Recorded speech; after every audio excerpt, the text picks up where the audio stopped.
Sa radyo? Hindi. Nakikinig ka ba sa radyo? Hindi. Nakikinig ka ba sa radyo? Hindi. Ano po yung pinakikinggan ninyo? Energy FM. Energy FM? Energy FM. Istasyon sa radyo yun ah. Huwag mong sabihing radyo!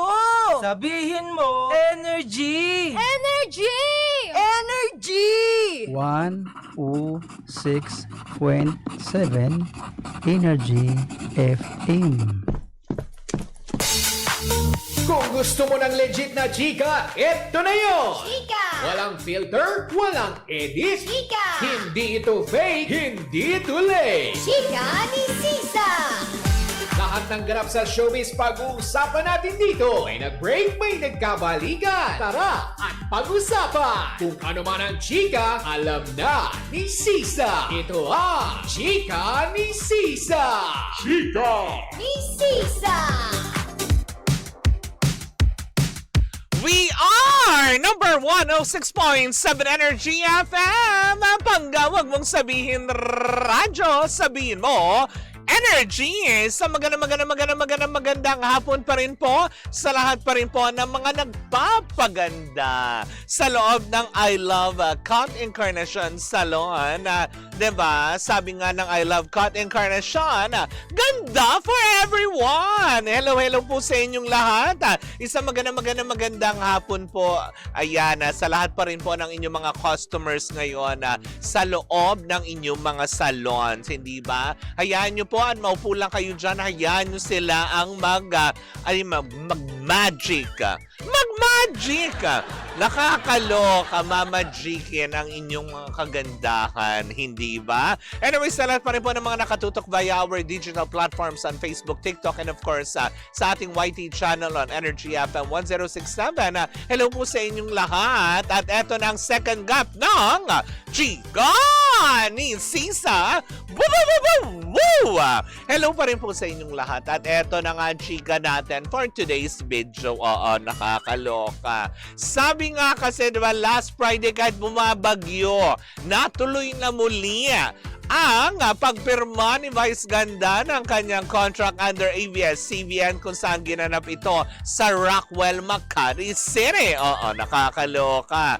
Isa sa mga talagang inaantabayanan ng lahat dahil ang mga proyekto na mga nakapila for Meme Vice Ganda, kahit pa sabihin mo ngayon medyo nai-issue sila sa Showtime, pero hindi alintana ang pagpapapirmang muli at tiwala ng ABS-CBN sa nag-iisang unkabogable superstar, diba? Vice Ganda. Oo. Dahil nga atin nabalitaan at nakikita all over social media na para bang ang Gandang Gabi Vice ay malapit na nga ba nating mapanood sometime next month na nga ba?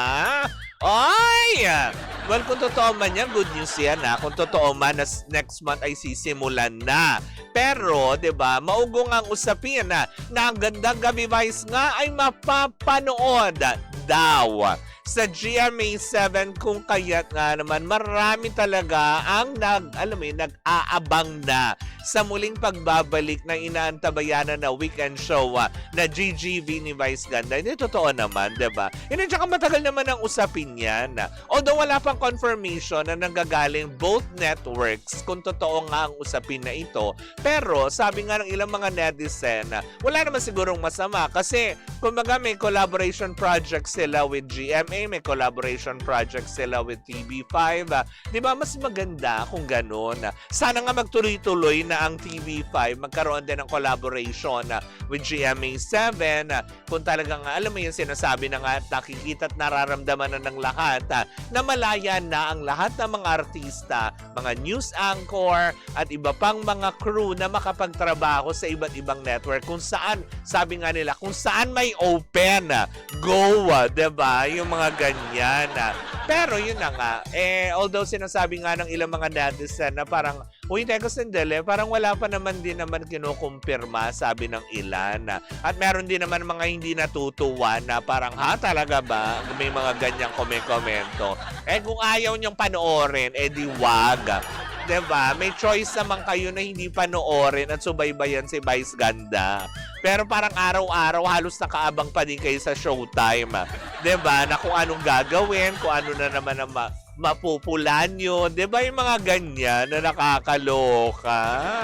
Parang di natigil. Sabi niya, sabi ni Ate Corina Dano, ay sana true the fire na bumalik na ang GGB. Oo nga, 'di ba? Kasi nga parang dun sa sa contract signing, parang nasabi yata ni Vice na meron nga siyang gagawing kumbaga parang may gagawin siyang project na merong kinalaman ng GMA7. Ganun ba yun? Tama ba ako ng pagkakaintindi? O mali lang yung pagkakasabi sa akin ng chismosa kong kapitbahay? Pero kung sakali man, why not, 'di ba? Kasi magkakaroon nga ng collaboration sila ni Boss Vic eh. 'Di ba? MMFF nga nila pelikula, 'di ba? Na nakakaloka for sure, antabayanan 'yan. Sabi niya sa GMA, di nai-interview ni Meme ang mga GMA artists kagaya ni Maring Jessica Soho. Hoy Jeff Tats, huwag ka nang gumawa ng issue. Malay mo naman ito yung maging daan. Kung sakali man may katotohanan man na sa GMA7 nga may palalabas. Pero ang dinig ko sa pilot episode, correct me if I'm wrong, diba? Ito yung nabalitaan ko. Ibig sabihin, chismis na dumating sa akin. Kasi nga daw, ang sabi, parang next month yata e-ere. Yun yung una. Pangalawa, sa pilot episode daw ng Gandang Gabi Vice, ang unang uupo ay si Ding Dong Dantes and Marian Rivera. Yan ang nabalitaan ko na chismis. Kaya nga sinabi ko, correct me if I'm wrong kung mali. Diba? Sabi ni Mitzi Garcia, hello po Kapitana, watching from Quezon Province po. Ayan, pakiplay naman po ng favorite song ko na Pag Masaya Na Ko by by June Sisa. Sir Toy, naririnig mo yan, ha? Yan. So hagilapin natin ang mga kanta ni June Sisa. In fairness, gusto ko yung pangalan niya, ha? Diba? Sabi niya gano'n. Sabi ni Wilma, hi Wilma, wow sana nga, diba? Hi Ate Wilma, magandang hapon sa'yo. Ayan. Rodado, ayan. Wilma Rodado, ayan. Pasensya na, ha? Kung medyo, alam mo yung tinititigan ko pang maigi ang apelido mo kasi baka magkamali ako ng basa. Diba? Ay, sana viral na naman yon if ever. Totoo naman, diba? Ako looking forward ako. Pero yun lang, ang isa sa mga nasiguro natin na last Friday naganap nga muli ang contract signing na alam mo yun, na nagpapatibay na si Meme Vice Ganda na kahit na anong mangyari will be forever kapamilya. And of course, hindi naman niya din siguro isinasara ang kanyang mga doors and windows. Wow!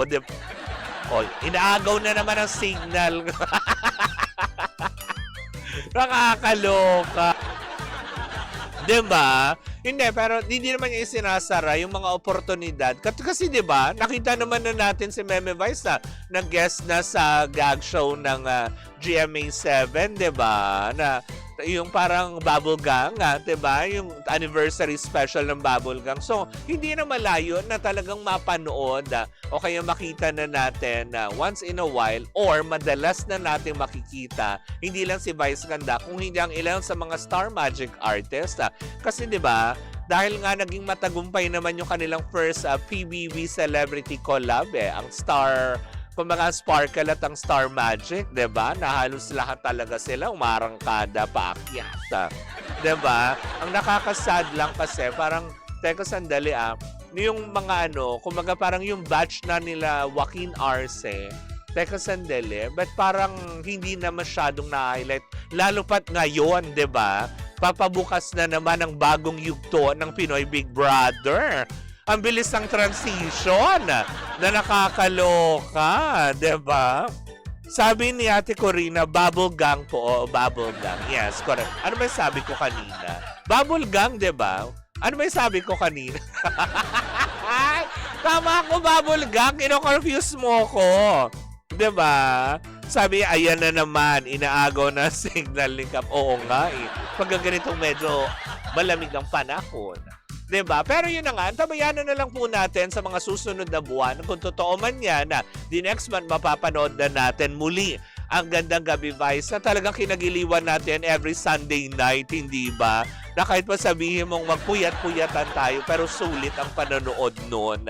'Diba? At syempre, walang tapon sa lahat ng mga nagiging guest, 'di ba? Kahit pa nung noon pa sa ABS-CBN pa lamang napapanood. Pero what more ngayon na mas maraming platform na mapapanood, for sure mapapanood yan sa All TV, A to Z, 'di ba? Kapamilya Channel, tas GMA7, mas wider ang magiging reach, 'di ba? Sana nga totoo, sana. Yun lang din naman sasabi ko, 'di ba? Sabi niya, call me Sisa. Hello po, pa-play naman po. Masaya ko by June Sisa. Ang taray! Sir Toy, ang dami na nagre-request ng mga kanta ni June Sisa. 'Di ba? Anyways, ako mga bangga, bukas po magkarinig kami, magkapanooran na naman tayo para sa isang matigabong chikahan na nadala ng napakagandang bakla. Ako po si Kapitana Sisa at eto pa rin ang Chika ni Sisa. Susunod na po si Baby Toby para sa programang FRC. Tuloy-tuloy pa rin po ang ating tugtugan. Dito po lamang yan sa number 106.7 Energy FM. Panggawag mong sabihin radyo, sabihin mo Energy.